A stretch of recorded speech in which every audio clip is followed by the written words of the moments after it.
ओम नमः शिवाय हर हर महादेव। आसतु मु आपण को एक सुंदर शैवपीठ बुलाई नेबी। भुवनेश्वर पुरी जावा बाटर पड़े पिपिली आउ पिपिलीर टोलगेट निकटरू दया नदी को आसवाई एक सुदीर्घ सड़क रही। यही सड़क रे आपण आसी पहुँचिले दया नदी कूल पूजा पाउछंती बाबा गतीश्वर महादेव।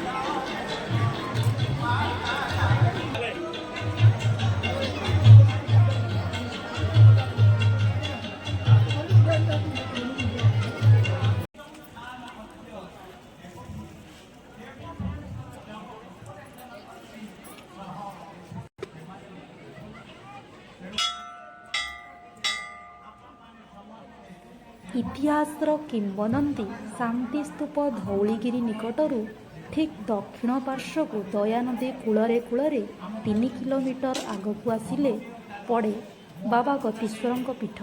यही पीठर महात्म्य कहले आपण जनसमागमरू आपण जापे। मंदिर ठीक पूर्व दिगरे पूजा पाउछंती महावीर हनुमान। पाखरे रही एक सुंदर पुष्करिणी।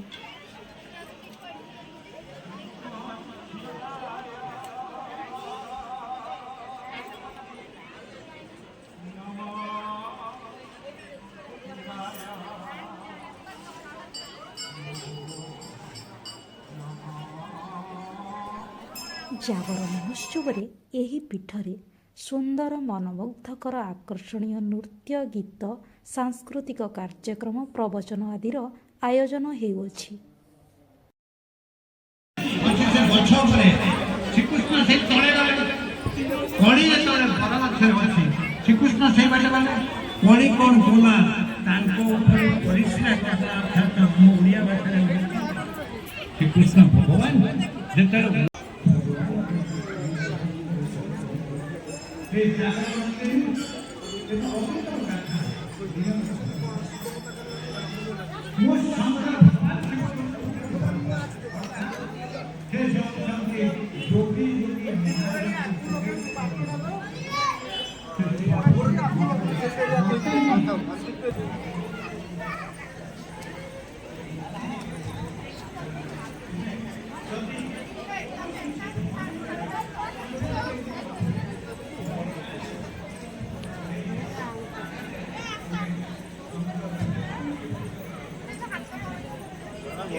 एही शैवपीठर महात्म्य कहले प्रत्येक दिन एठारे शह शह भक्त श्रद्धालुंकर भिड़ जाए।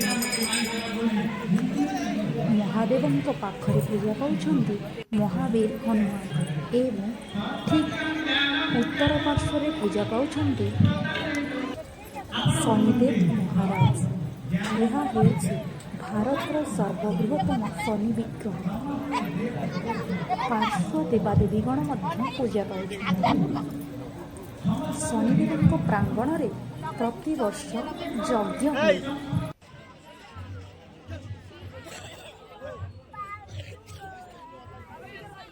एही पीठरे जागर महोत्सव खूब धूमधाम रे पालन हेउछि। देखंतु श्रृंखला दृष्टि को आखिरे रखी सरकारंक तरफरु पुलिसर मुतयन करा जाइअछि। गाड़ी गुड़िक रहिबा पाई मध्य स्थान प्रस्तुति होइछि। शह शह भक्त श्रद्धालु किपरि भोजन करिवे सेमानंक पाई प्रसाद सेवनर मध्य आयोजन रहिअछि।